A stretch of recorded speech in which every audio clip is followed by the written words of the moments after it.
So what does the Oklahoma Sooners depth look like at the linebacker position? And as we're really diving into the 2024 class, what does the linebacker position potentially look like for the Sooners going into, I guess, the 2024 commitment season? But before we dive into that, please go ahead and hit that like and the subscribe button. Let me know what you all are thinking down in the comments below. What are your guys' thoughts on the linebacker class for the University of Oklahoma? Who do you think the three linebackers will be this year, starting for the Sooners going into the 2023 season? So last year, the Oklahoma Sooners, there was depth problems when it came to what the Oklahoma Sooners had at the linebacker position. And the question has been, how are they going to address some of those issues in the 2024 class? Is it going to be a five-star linebacker in Sammy Brown out of Jefferson, Georgia, who Brandon Drum will tell you the Sooners are in a decent position for and have a shot to land because of the relationship that Venables has with Sammy Brown, the fact that they're getting him back on campus already, and the fact that he's already been on campus. But then you look at a guy like Peyton Pierce, who, my Lord, if you guys have not watched any film on Peyton Pierce, the 6'1", 225-pound linebacker out of Lovejoy High School in Lucas, Texas, currently has some crystal balls for Ohio State and then has some crystal balls for Oklahoma. Parker will tell you he believes he's going to end up being a Sooner, that the Sooners do have a great lead there. But if you look at the Oklahoma Sooners and if they could potentially land two guys like that, the future of the linebacker position at Oklahoma is definitely bright because in the 2023 class, you took three guys who were exceptional: Sammy Omosigo, Lewis Carter, and Phil Picchiotti. But then you also have guys here like Jaron Kanak, Danny Stutzman, Dason McCullough, Kip Lewis, Kobie Mckinzie. Shane Witter decided he was going to return. And I think a lot of fans don't really understand what the Oklahoma Sooners have at the linebacker position, especially with the recent additions on the coaching staff, with specifically James Skalski. So I want to talk about it today because there has been some interesting things floating around by a specific linebacker of the name Kobie Mckinzie. Well, let's start off by saying this. Kobie Mckinzie is a massive human being. That's what he is. And talking to Jay last night over at Unfair Sports, we were sitting down having a conversation about it. Kobie Mckinzie is a freak. That's just what he is. And there's a chance that he's going to come for somebody's job this year. Looking at this picture right here, while he was on a recruiting visit, this is him next to Kenneth Murray. So, Kobie Mckinzie here, Kenneth Murray here. This dude's an NFL linebacker. Look at Kobie Mckinzie. What does that tell you? Well, Kobie Mckinzie has NFL linebacker size, which, if you're an Oklahoma Sooners fan and you're looking at that, you're going, why didn't he start last season? Well, it just could be because he was a freshman, and it's good for your true freshman to sit on the bench, really learn a defensive scheme. But you're also asking the questions, well, whose job is he going to come for? Because you've heard nothing but glorious things and glowing reviews about Jaron Kanak. So surely he's not coming for that job. He's definitely not coming for Dason McCullough's job.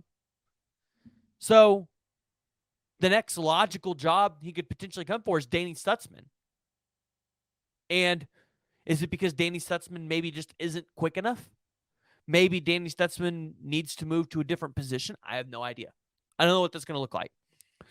But I look at what the Oklahoma Sooners have going into the 2023 season, and I say, okay, they have real depth this year. Real depth. Because I look at a guy that's returning in Shane Witter, who, if he's able to stay healthy, we should definitely look at this. Let's pull it up. Shane Witter, if you guys haven't seen this little stat right here, these results. a 4.51 40 at a linebacker position. And you look at some of these other statistics. The dude is fast. He's got speed. And this was a guy that wasn't necessarily recruited really well out of high school. So the Oklahoma Sooners might have a gem, a diamond in the rough in Shane Witter, who could also come for somebody's job. That would be shocking because he's got the build. He's been here, 3 or 4 years now? So he's had the opportunity to be in a college program, be in a college system. If the dude can just stay healthy, even coming in and being a guy that is going to be a good backup, Shane Witter is an excellent option. But what about these freshmen? Sammy Omosigho and Lewis Carter. 2 potential new cheetahs coming up out of this class. It's a possibility. Sammy Omosigho is a guy that dedicates himself to football. 6'1", 208 pounds out of Crandale, Texas. If you guys didn't look at what he was able to do in 2 years, 150 tackles, 11 tackles for loss, 4 sacks, 2 forced fumbles, 3 fumble recoveries, 2 fumble returns for a touchdown, 1 interception touchdown, 5 interceptions. I mean, Sammy Omosigho is that guy. And again, as we talked about with Shane Witter, he's got speed. He's got the ability, if he can get to, I would say probably the 230-pound before he gets onto campus, then this is going to be a guy that can be a Power 5 starter for multiple years. Same thing with Lewis Carter. Lewis Carter can get up to about 220, 230. A guy that was recruited by Auburn. He was a guy that was recruited by Clemson, North Carolina. Multiple programs across the country. This is the guy that can come in and make immediate impact. We're talking about depth here, folks. Depth that the Oklahoma Sooners didn't have last season, which is why you saw the problems that you did on defense. And so we've talked about how if Danny Stutzman goes out there and has a butt-kiss type season and Dasan McCullough can go do what he did last season, just replicate that same success at the cheetah position, you're looking at a linebacker position for the Oklahoma Sooners that is going to be leaps and bounds better because you're adding 2 guys like Kobie Mckinzie and Kip Lewis warrant, if they can stay healthy, that are going to be able to come in and be damn near starters that are coming in and backing your guys up. And one guy who straight up might take a starting role from somebody else. So that's going to be something that we have to watch throughout the spring, throughout the summer, all through fall camp. How much work is Kobie Mckinzie going to apply to himself? And this is not talking about him in a negative way, but how much work is he going to apply to take a starting role from somebody? And it's going to be hard because I feel like Oklahoma Sooner fans, we've grown in attachment. We love Danny Stutzman. And I feel like the expectations for Jaron Kanak and Dasan McCullough are so high that any point and any sign of failure, fans are going to start calling and saying, why is Kobie Mckinzie not starting?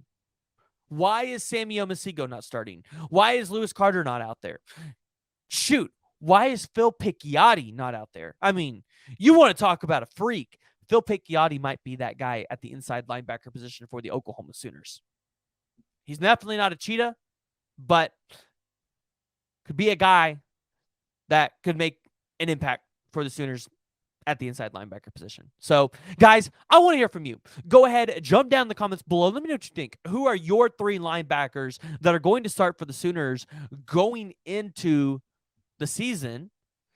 Additionally, if you guys want to jump in, tell me who you think we take in 2025. Because if the Oklahoma Sooners can go out there and land a 5-star linebacker and a Peyton Pierce, who I think could be a 5-star, yeah, Oklahoma's back, baby. They're back. So go ahead, hit that like and the subscribe button. Let me know what you all think down in the comments below.